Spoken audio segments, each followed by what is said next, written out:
Aptly called the Snake Temple, it was established over 190 years ago at a time when there was only jungle around it. There's a member of the congregation here armed not just with a venom that can cause heart failure, but with another formidable weapon. The Temple Viper. It so enjoyed the shelter given by the Snake Temple that it's made it its permanent home. Besides its toxic venom, part of the Temple Viper's deadliness is due to the surveillance intelligence it gains from the two special pits on either side of its nose. They're sensitive organs that detect heat.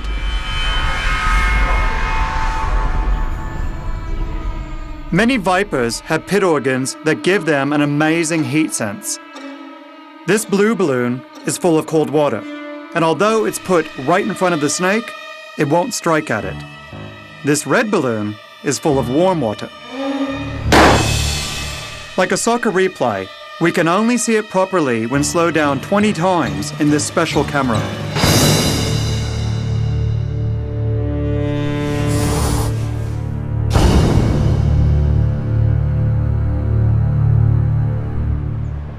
But is the Temple Viper's heat-sensing ability and toxic venom deadly to the Snake Temple visitors?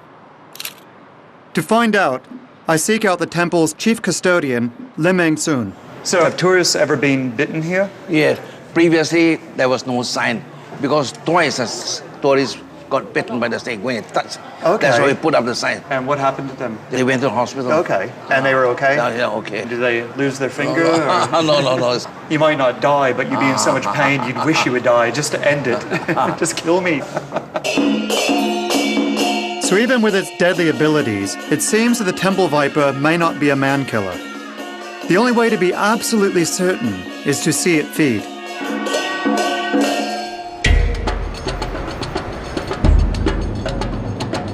I head deeper into Penang's southern jungles to find a site that's rumored to be a mecca for Temple Vipers. This is a World War II bunker system set into the middle of the Malaysian jungle, and it's remarkable habitat for deadly snakes because you have pristine environment over here, but then you've got lots of artificial structure that provides cool areas for the snakes to hide in. This bunker complex was built by the British for Malaysia's defense in the late 1930s. Somewhere in this maze should be rooms that are just to the liking of the Temple Vipers. The perfect place to find it feeding. Oh, how cool is this? There's 9 snakes just in this one room, and they're not trapped, there's openings. Here's a really nice female Temple Viper. During the day, they'll just be sitting on the branches, just quite content. So you might say that the Temple Viper preys at night. And it's in these conditions that the Viper's special heat sense excels. Without lights, these roosting birds would be invisible. But with its temperature-sensitive pits, the Temple Viper can see them just as clearly as our thermal camera. Flighty birds require patient stalking, but the Temple Viper also feeds on mice.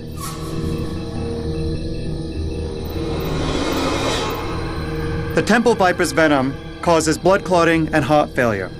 It's strong enough to knock out this rodent within just a few seconds. Hot-blooded mammal and cold-blooded killer are seen clearly contrasted. How cool is that? He's using those very long fangs to just walk along the mouse, swallowing it head first. She's trying to figure out what I am because I'm a huge heat signature to her. I just want to stay nice and calm so she doesn't think that I'm a predator. So, where does the Temple Viper fit in the scales of deadliness? It has large forward-mounted fangs that could penetrate deep into human flesh. Its blood-curdling venom causes clots and internal bleeding with a screamingly painful bite.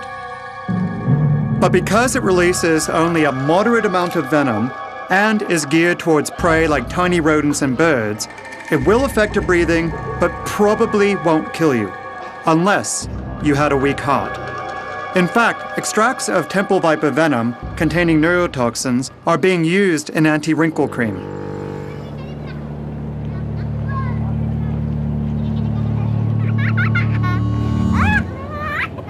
Some of Asia's deadliest snakes are found not on land, but at sea. I'm continuing my journey to southern Indonesia to find a particularly beautiful but highly venomous species.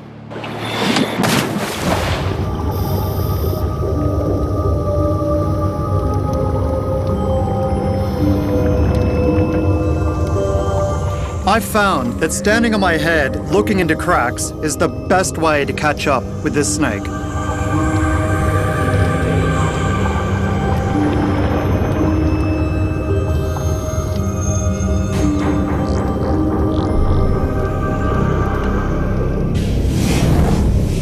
This is a banded sea crate. It has tiny fangs, but is armed with neurotoxic venom more powerful than a cobra's. We know it's deadly to humans because fishermen have been killed removing them from nets. The sea crate hunts for fish around coral reefs. Its venom is so fast-acting and deadly to us because it must instantly immobilize its prey, otherwise the fish will just swim off. With scuba sports becoming more popular, do divers fear these snakes? Well, there's only one way to find out. Ow! Dive tourist Monty Sarongan from Jakarta kindly volunteers to get up close and personal with the banded sea crate I've just caught. They're sweethearts. They're nice. Come on, they're not sweetheart. I dive more than 1,000 dives, but I always avoid this thing. They're very nicely tempered. See, they're not even trying to bite. Oh, God. So is this the first time you've ever held a snake? Yes, it's the first time. Last time? No, don't say that. I didn't mean it that way. Oh, Do you know anything about their venom? Do you know how their venom works? It paralyzes your ability to breathe. Okay. So you can't inflate your lungs. As a diver, you'd of course know all about the importance of air. So the way that these kill is that they paralyze your ability to breathe. But that's what they do to the fish, that they paralyze the fish gills as well as the fish muscles. Okay. And then they swallow. There are bites on record, but they're very, very rare. But usually it's the person's fault. They're trying to kill the snake, and the snake is just trying to defend themselves. It's not that they can't kill you, it's just that they have such a nice temper that they don't want to bite. But if you did get bitten by one of these, you would be in real trouble. Yeah. How's your heart?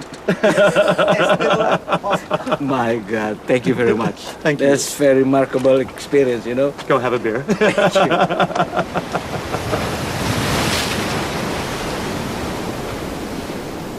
The banded sea crate has another deadly trick up its sleeve. It can come back onto land. In fact, it has to in order to breed. This puts it in direct contact with people, giving it the opportunity to kill. But oddly, deaths are rare on this beach in Bali. In fact, banded sea crates here are not feared, but worshipped.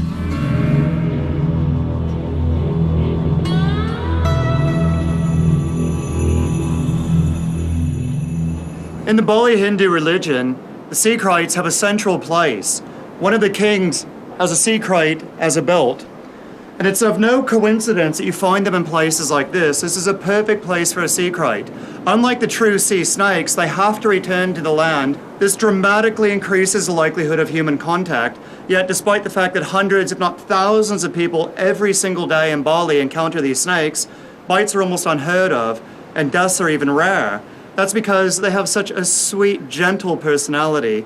And it's a good illustration how the concept of deadliness has to include the relative personality of the animal itself.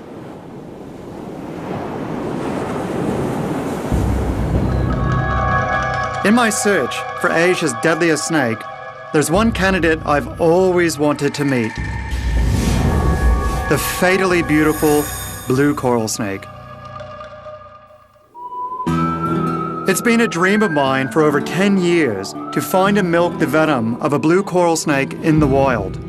They reportedly have the longest venom glands of any snake, with the potential to deliver lethal quantities of toxin. On reputation alone, the snake's near the top of my list, but I've got to be